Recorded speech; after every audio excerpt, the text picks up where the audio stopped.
The media outlets that support those sides only report on the stuff that makes their team and their politician look good. Yeah. And they only report the stuff that makes the other side look bad. That's not journalistic integrity. That's not honest. That's lying for $1. If you're worshiping who's in the office, then that means you're not worshiping who you should be worshiping. Yeah. And he definitely gonna be pleased about that. You can't put the kingdom of God in your political party's box. Yeah. You can't do that. But there's no demon in hell, nor in any office, no matter who it is, that's gonna shake me off of what my God told me.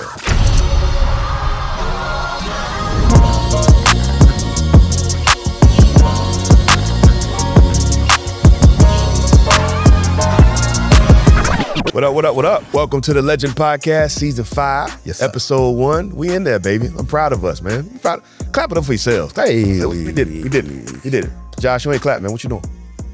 Clap, Josh. Clap it up, Clap, Josh. man. Oh, wait, I'm sorry. So welcome here. Hey, look, if you haven't already done it, subscribe, Yes. star, and share. And only 5 stars. If you don't do that, don't do it. But do the rest. We're glad you're here. Thanks for being here. And sponsors. Thank you so much to Chick-fil-A Broad Creek on Military Highway for sponsoring this podcast, and Aviation Institute of Maintenance, a nationwide school teaching people how to fix planes and get paid. Go get a job. It's great. They're great. So thank you guys for supporting us. We appreciate that, man. To my left, my host, who's illustrious today. I'm illustrious. The illustrious Trevor Lucas, Anomaly Art Studio, professional graffiti artist. Yes. Legal. Painting Legal graffiti artist. Yeah. sometimes legal graffiti artist. Yeah. The ones we police know show up about. every now and then. Yeah. The ones we know about. And to my right, he's illustrious, only got one adjective. What we got for JB? I'm just here, man. What up? Extraordinary. Indubitably. Indubitably. JB Harrison right here. Yo. Killing the game. What up? All that stuff, man. My former manager, man, he fired me. But my former manager when I was youth, What it up? was great. You've been to Africa and everything. We'll talk about that one later. That's all right. That's an off-topic conversation. But we're glad you're here. So real quick conversation about something everybody wants to discuss, our toxic political environment. My goodness. Yeah, man. So how y'all feeling about that right now? I got a lot of thoughts. Why you breathing? It's first responsible. I don't know if an episode is enough space. It ain't. We got like 30 minutes, but let's We'll see if we can crack get it off your chest. Yeah. Get it off your chest. Tell me how you feeling. Well, man, and I tell people daily right now that I'm trying to figure out how to articulate it fully, but the biggest issue I have is I hear so many people, the choice has been made, politically, but I hear so many people acting like the world is crumbling, life is over. Yeah. Either that or there's another dynamic where there's this antagonizing of each side, the other side. You know what I'm saying? Yeah. It's just a real ill spirit that's floating around right now. And I don't really like it. I don't subscribe to it. Yeah. We do it every 4 years though. The world ends every 4 years. Does it not seem worse though? It gets where it compounds every single time. All right. But like I feel like every 4 years, whoever loses, the world is over. We need to move. Everybody does. Whichever team loses, the world is over. Every 4 years. It's like we haven't learned that it's ridiculous at this point. You know And what I'm maybe saying? because I've gotten older and it's just, I'm hearing it more often from older people like myself. You know what I'm saying? Because this is, bro, every conversation that comes up, I don't care if we're talking about cereal, who the president is comes up about the cereal. Man, the cereal, it don't taste the same no more because such and such is in office. I used to get so much more raisins in my raisin Crunch bran. was delicious. Like, bruh, I'm sick of it. In January, Captain Crunch took a nosedive. Me personally, man, and I know some people probably gonna be mad because they get mad about anything said about this. My stress is never about who's in office because I know who's on the throne. You know what I'm saying? I dig it. I vote. I vote in general. Voting for me is a business deal. I don't connect in a way that's emotional, like this is my favorite team and I got stock in the team and nothing like that.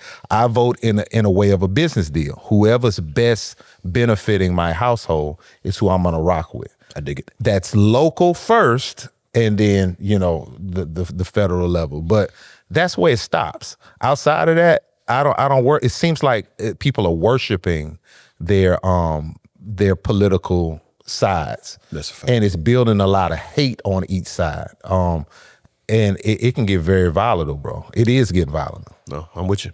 So that's my issue with it. What about you, Jay? Oh man, We'll start with a deep exhale before you. yeah. 'Cause, My man Trevor, he talked about, cereal and Raisin Bran and all that. I try to come up with an analogy. Like eggs. Eggs. Oh my God. $3 Now, is that Trump's fault? No. Okay. That's not Trump's fault. No. And if you ask Trump whose fault it is, he's going to say it's Biden's fault. Absolutely. At the end of the day, like you said, whoever's in office is in office. Now, I will say that this does seem like a different climate when it comes to politics. I don't think that we've ever been, I don't know if it's been this engaged before or whatever the case may be, but I know that everybody is involved in politics right now. People that have probably never voted before in their lives, but now everybody's on politics. It's almost like watching a movie and everybody's watching this movie at this, Yeah. I don't know. Well, I was told that it is being ran like a reality show. It is, bro. That at right now, the way that the White House is being ran is almost like it's a reality show.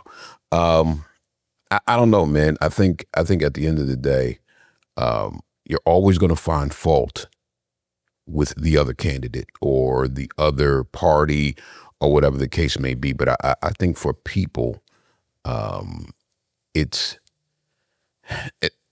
will say this. I think for a lot of people, they have really made a god out of the president. Absolutely. Facts. Yeah, We'll say facts, that. huh?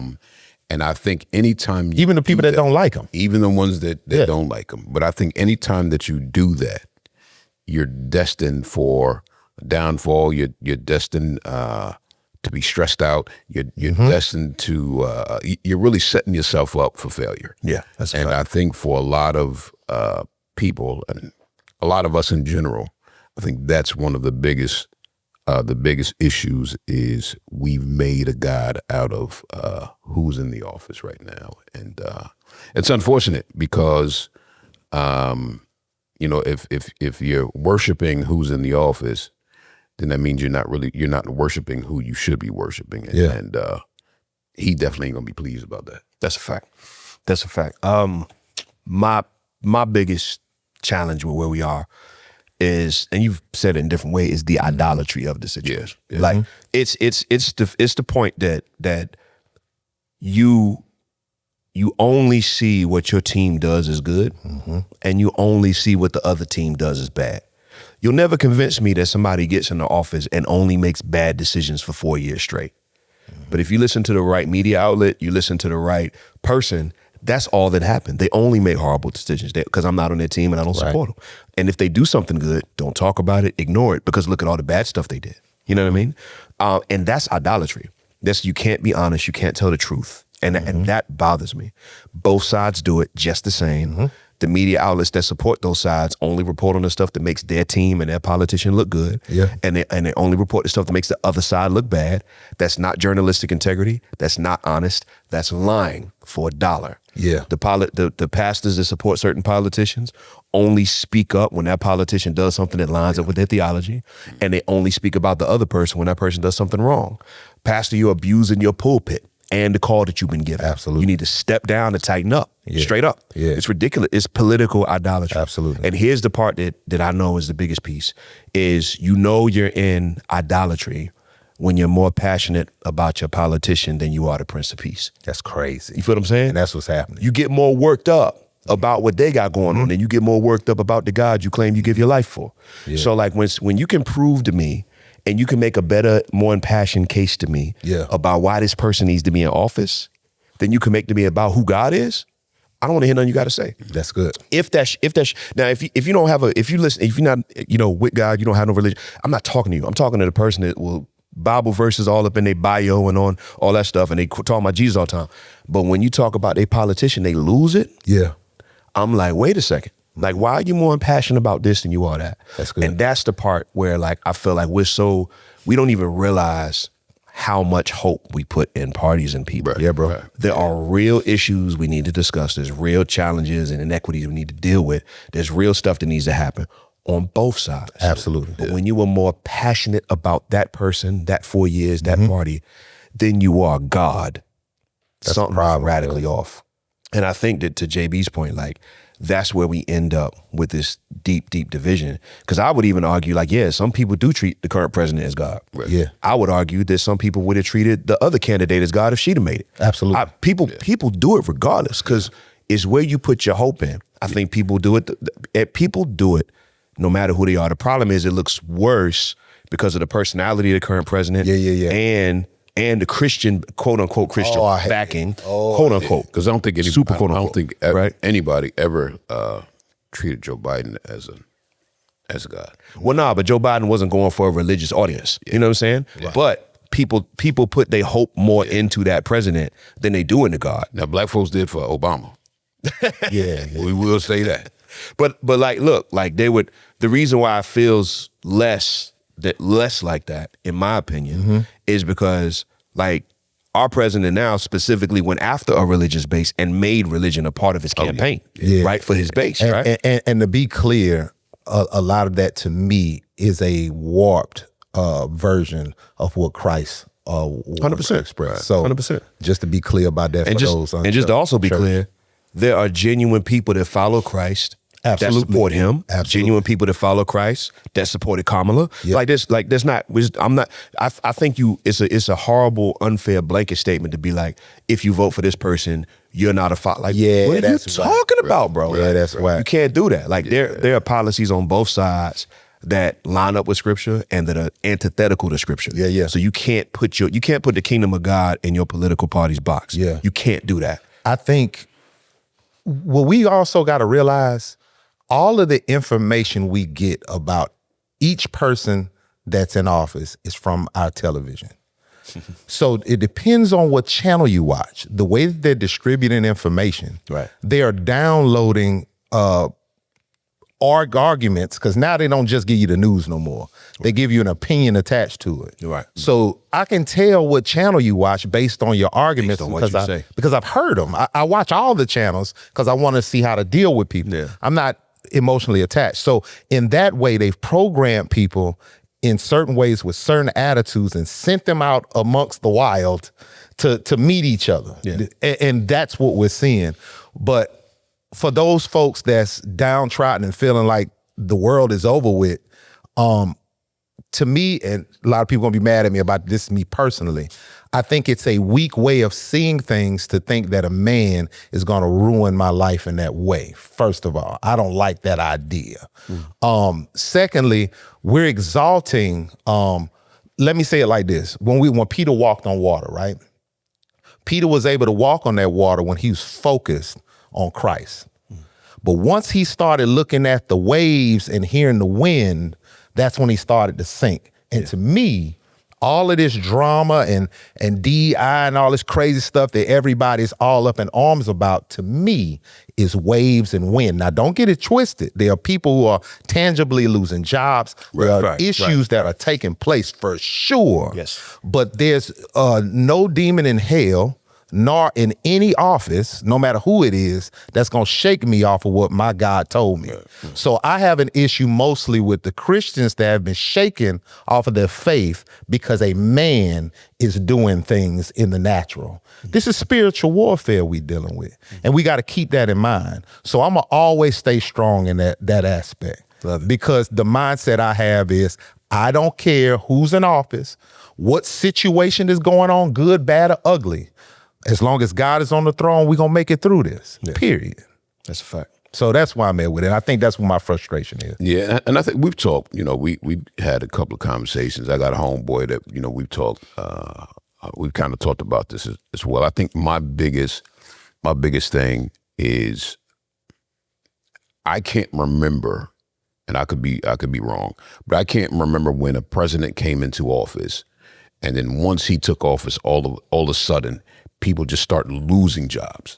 Crazy. You know what I mean? Just losing jobs, being fired, and things of that nature. Still waiting on more to be lost. Yes. And I think, when you have to deal with things like that, I think that plays a factor. So with what I do, my job, so I can't go in all the details. Oh, I don't want you to kill us. Yeah, I can't tell it all. All right. But he pressed the button. In a building, he got the button. In a building that I work in, I work with a lot of government people. Okay.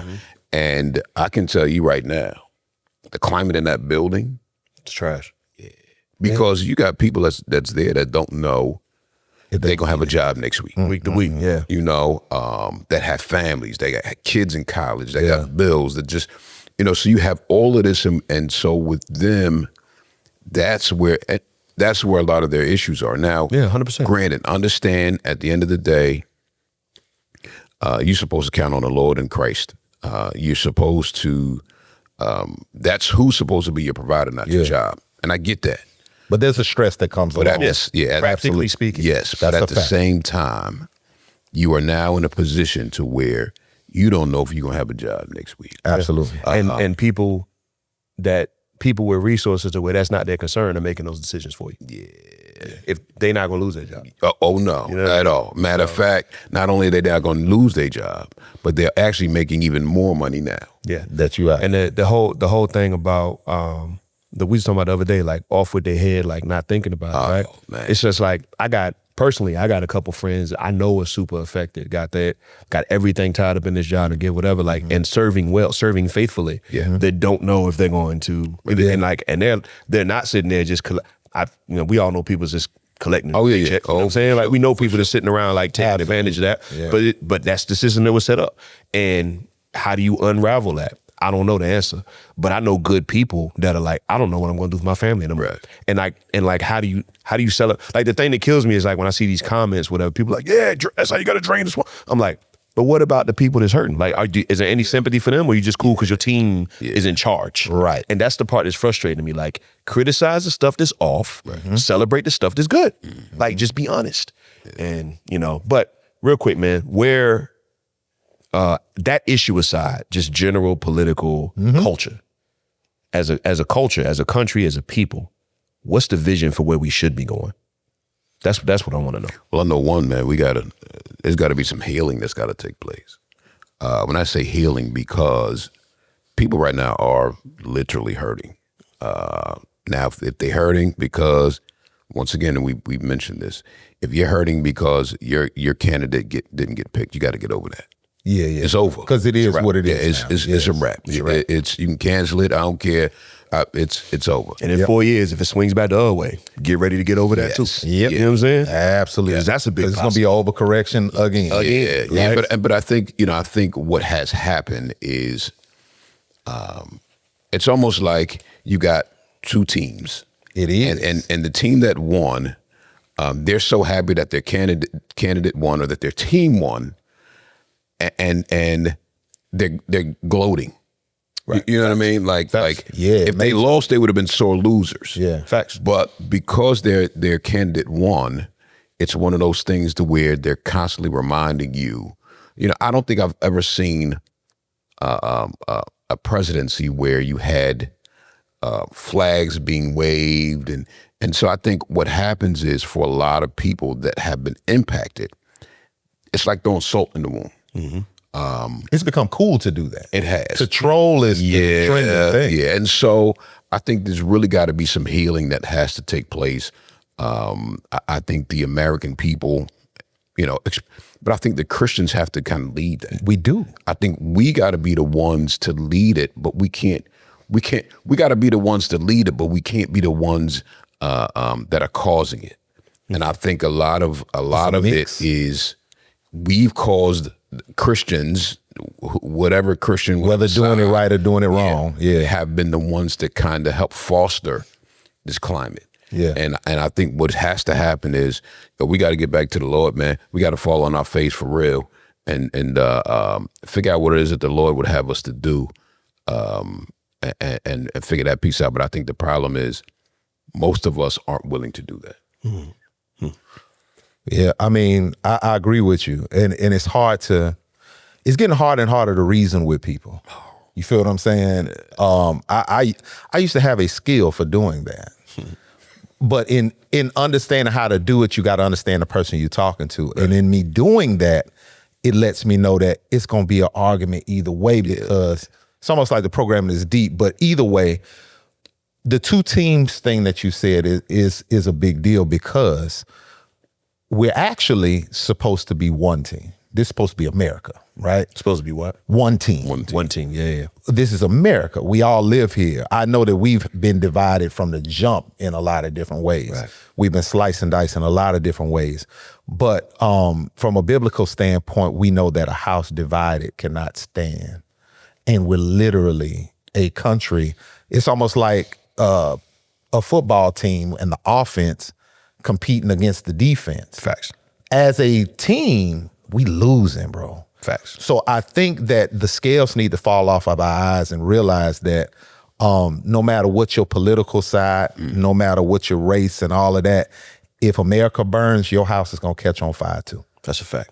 So that's why I met with it. I'm not people against people. I think we should be good against evil in general and shake this whole us them mentality and fight for what's good. And I don't know if that's, I don't want to be pessimistic. It's hard to see how that's going to work.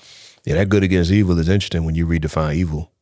You know what I mean? That's because true. I redefine evil as not just I disagree with you, but you're evil because you're not on my team. Right. So how am I going to unify with you when my job is to fight evil? And I think you're evil. I think you're evil. Are we dealing with the Great Delusion? Man, we've been dealing with the Great Delusion. Okay.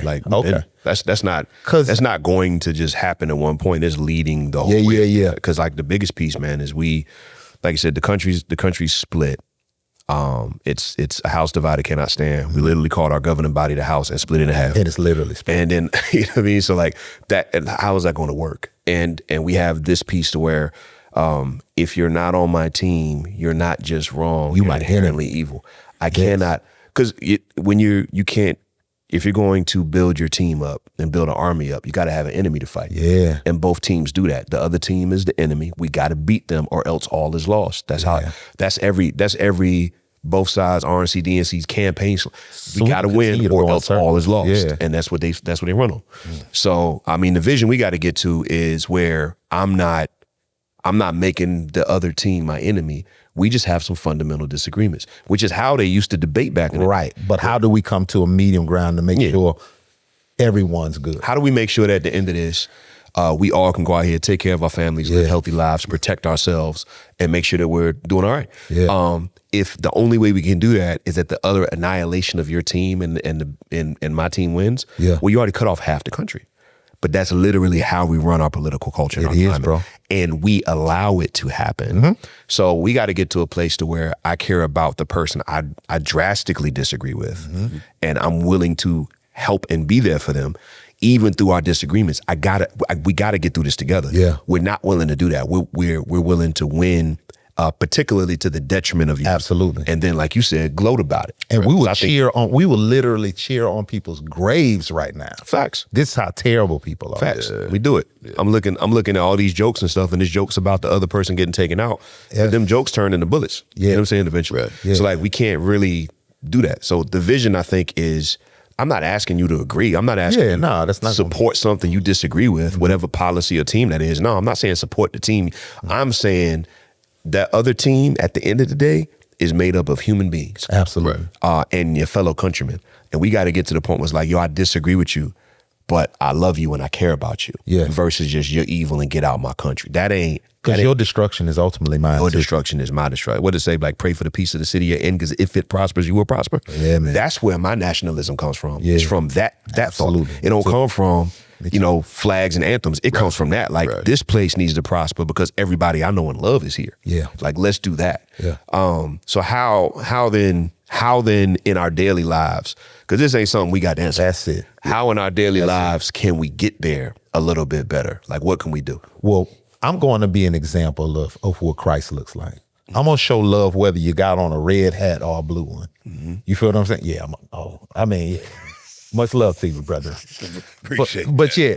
I know you said the red first. So at the end of the day, I'm going to be that example because, a lot of people sit and talk to me and they'll start a conversation as if they already know what side I'm on because of what I look like. Yeah. Don't they happen all the time? Yeah. But I ain't even, I use the term politically atheist, but, I don't really deal with neither side. I do what I got to do. But either way, I think as as Christians, I know He got something to say. I saw the corner of his mouth. I'm like, so okay, something going on up there. you next.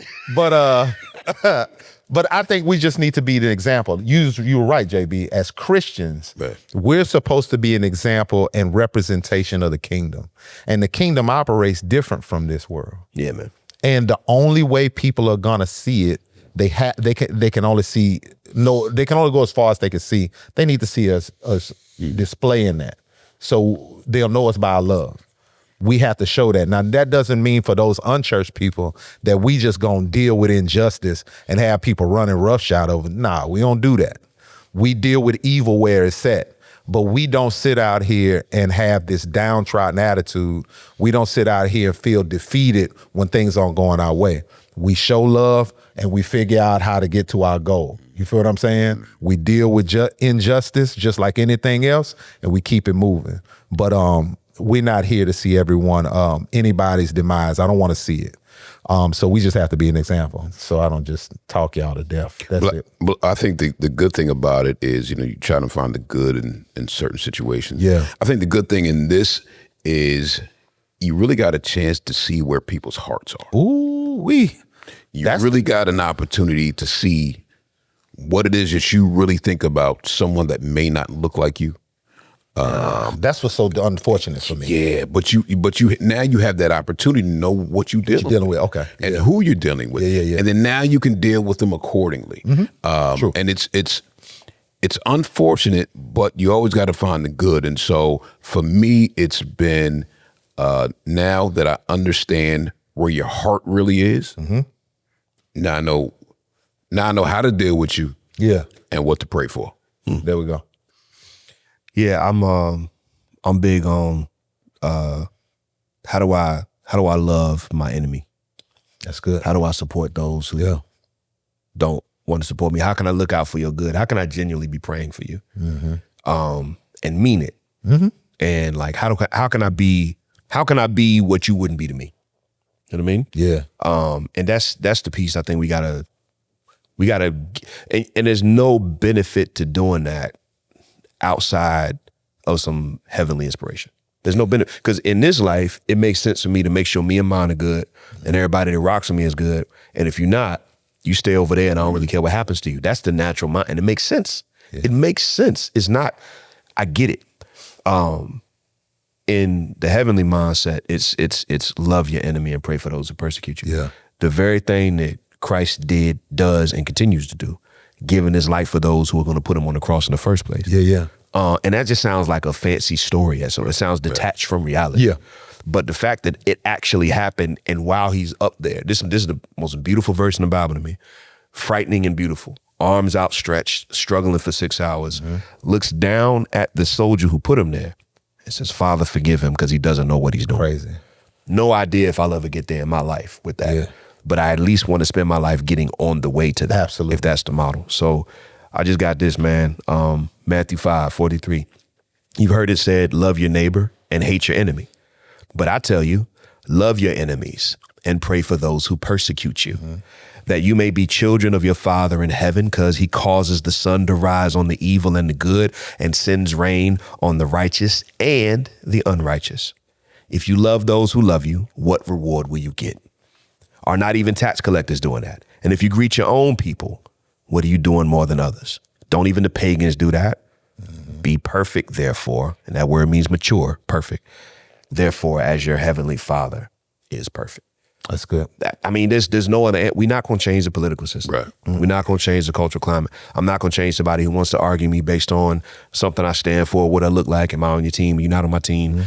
I'm not going to fix that or change that. You know what'll change all that? Is no matter where you at with this stuff, I love you, man. How can I be there for you? Absolutely. I don't need to know what you against so I can decide how not to love you. Good on that. I just need to be there for you. You got kids, you got family. You got kids, you got family. You want to go home like I want to go home. Absolutely. You want to take care of them like I want to take care of mine. And I don't, because everybody's not going to do this. I don't expect you to do it for me. If I find out you wouldn't do it for me, I ain't mad. I came into this deciding that I'm going to do this for people who ain't going to do it for me. I know a lot of y'all going to be wilding. Right. I'm not. So I just need to come, if I'm not doing this for you, I'm not even doing this for me, because I don't feel like it all the time. I'm doing this for the one who did it for me. I'm doing Absolutely. This, I'm doing this for God. And so if I can live that way when it's hard, and I ain't saying I got to be perfect. I'm gonna screw up some days. I'm gonna snap on somebody. Like I get it. We all gonna mess it up. But how do I make this? This is the anchor point I get back to when I'm off. God forgive me. Let me try hard again tomorrow because I want to be more like you and less like me and everybody else. That's good. And if enough of, to your point, JB, if enough of us did that and live like Christ said, if enough of us figured this out, Yeah. we could at least see change in our little pockets and spheres of influence. Absolutely. At least. And this is my, and I'll be done here, but this is my firm conviction. Like change don't happen from the top down. It doesn't, right? Like you can make mandates and stuff and all that, and people have to, but change that's lasting on the inside. True change. It happens from the bottom up. It happens from the people. It happens from, we're not accepting that anymore. We're not giving into this culture. So we're not giving into that way of thinking. Like we're going to support each other. If we would have cut off all the news channels, turn off all the algorithms, stop engaging with stuff, all the media news we got would change, all the stuff that's funneled to us would flip. Absolutely. Because they rely on us to accept what they do and how they move. If we change all that and say, we're not dealing with it no more. And I don't hate you, but we, this how we moving. And enough people move, that change funnels up because the people at the top want to act like they got the influence of the people on the bottom. Yep. And if we gonna be influenced by what the words say, I don't really care what you do. There you go. If that's how a small group of minority persecuted believers that had an entire Roman Empire against them flipped it on his head in a couple hundred years, and they should have been snuffed out quickly.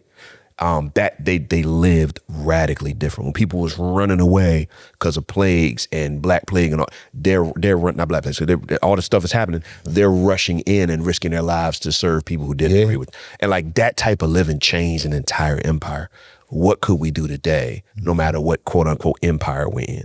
So I just feel like we just got to take the word seriously, man. If we don't, we're gonna keep getting the same thing. Right. What we doing ain't working. No, we doing ain't working. That was good what you said. Now, recently I heard about Nero around that time in the Roman Empire, and he said about Christians, and you can historically find this. Nero was saying in that Roman Empire, when they had babies who were disabled, they throw them in the trash. This was culture. But Christians was going and taking those babies and caring for them like it was theirs. And he said, I've never seen love like this. Yeah, they'll go get the babies. It stood out. So again, that's the type of example that we should have. We shouldn't be, we're in the world, but we're not of the world, and we have to show that. That's a fact. That's a fact. Hope y'all enjoyed the episode. Hope we gave you something healthy. Turn your lives around one episode at a time. Yes, sir. Even if you don't turn around today, at least make a little, you know what I'm saying? Just 40 degrees, maybe. At least look over your shoulder. Yeah, there you go. You know what I'm saying? Something. Make sure you ain't walking into traffic or something. Do something. But like, we're glad you're here, man. Appreciate you. Make sure you sub, star, and share. And we love you, man. That's what it is. Even if you don't love us, we love you. Except for JB. The rest of us love you. Yeah, You know what I'm saying? We in so appreciate you. Hey, man, thank you so much for watching this episode. Do me a favor. Please like, comment, share, and subscribe. Go to the show notes, do all the things, and let us know what you're feeling because we'd love to hear from you. Appreciate you.